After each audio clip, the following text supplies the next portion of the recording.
Hello and welcome back to What's Next.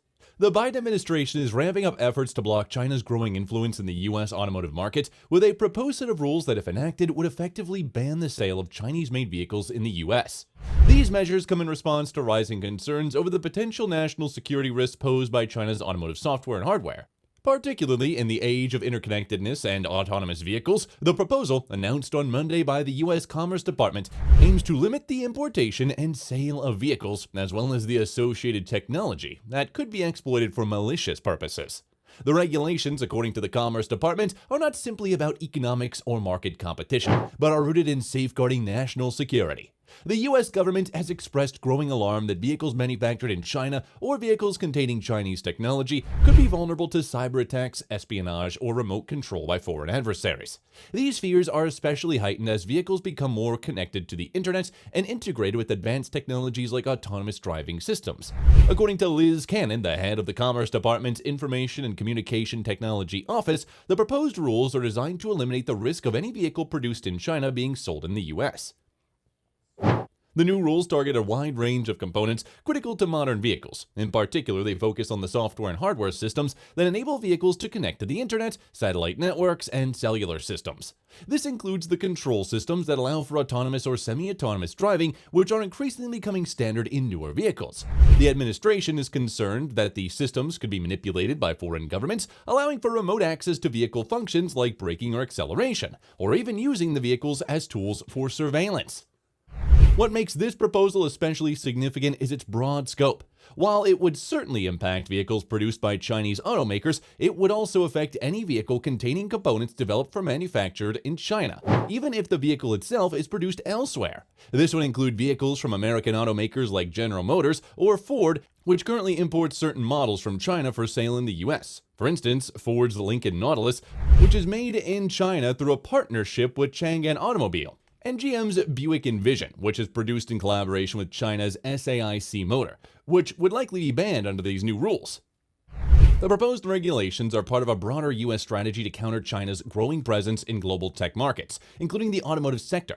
While the automotive industry is currently less reliant on Chinese technology compared to other sectors like telecommunications or electronics, the rapid advancement of electric vehicles and autonomous driving technologies is changing that landscape.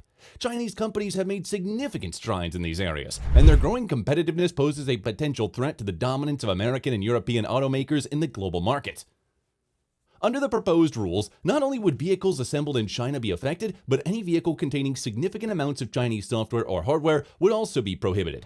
Even if a Chinese car manufacturer were to source its software and hardware from non-Chinese companies, the regulations would still apply. The broad interpretation underscores the administration's intent to cut off any potential risks from Chinese-made technology, no matter how indirectly it's integrated into the vehicles. The potential ramifications for automakers and consumers alike are considerable. GM and Ford, which have both been leveraging their joint ventures with Chinese partners to manufacture vehicles for the U.S. market, may need to rethink their supply chains and production strategies. Moreover, other global automakers such as Volvo and Polestar, which are owned by China's Geely Group and manufacture some models in China for sale in the U.S., would also be caught up in these new restrictions. The Volvo S90 and Polestar 2, both produced in China, are among the vehicles that would likely be impacted by the proposed ban.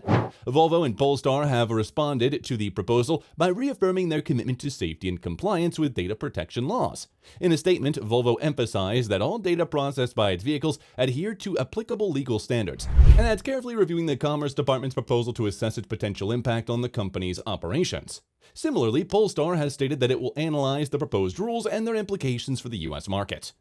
The underlying concern driving these restrictions is the potential for Chinese-made technology to be used for purposes beyond their intended functions. The interconnected nature of modern vehicles, which rely on vast amounts of data and sophisticated networks to operate, has raised fears that foreign governments could exploit these systems to gather intelligence on U.S. citizens or even interfere with critical infrastructure. For instance, in the event of a conflict, it's conceivable that a foreign government could remotely disable or manipulate key systems in connected vehicles, such as braking or steering controls, thereby causing widespread disruption or endangering lives. These concerns are not unfounded. Over the past few years, cybersecurity experts have increasingly warned about the vulnerabilities of connected devices, including cars, to cyber attacks. As vehicles become more integrated with networks and software that are controlled remotely, the risk of such attacks increases.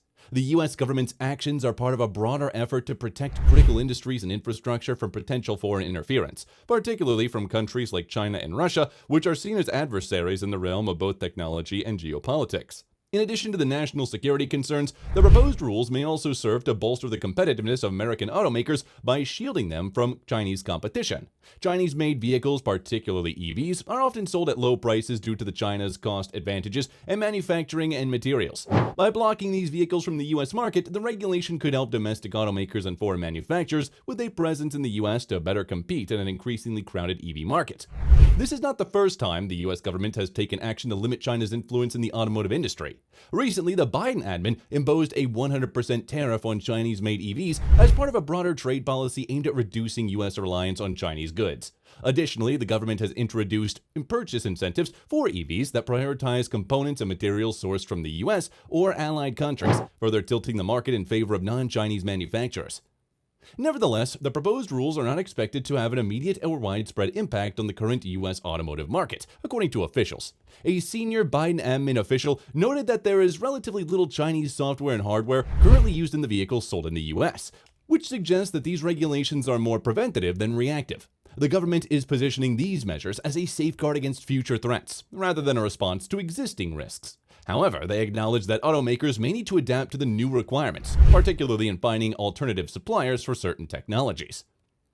The Alliance for Automotive Innovation, a trade group representing major automakers like GM, Ford, and other suppliers, has expressed its support for the proposed rules, emphasizing the importance of protecting national security. However, the group's president, John Bozella, also cautioned that transitioning away from Chinese suppliers will take time. He pointed out that the automotive supply chain is one of the most complex in the world, and shifting away from established relationships with Chinese companies cannot be done outright. For example, Bozell cited the ongoing effort to reduce U.S. dependence on Chinese sources for key EV components like batteries and battery materials, a process that has proven to be slow but necessary. The new hardware restrictions are expected to take effect on the 2030 model year, giving automakers several years to adjust their supply chains and production processes.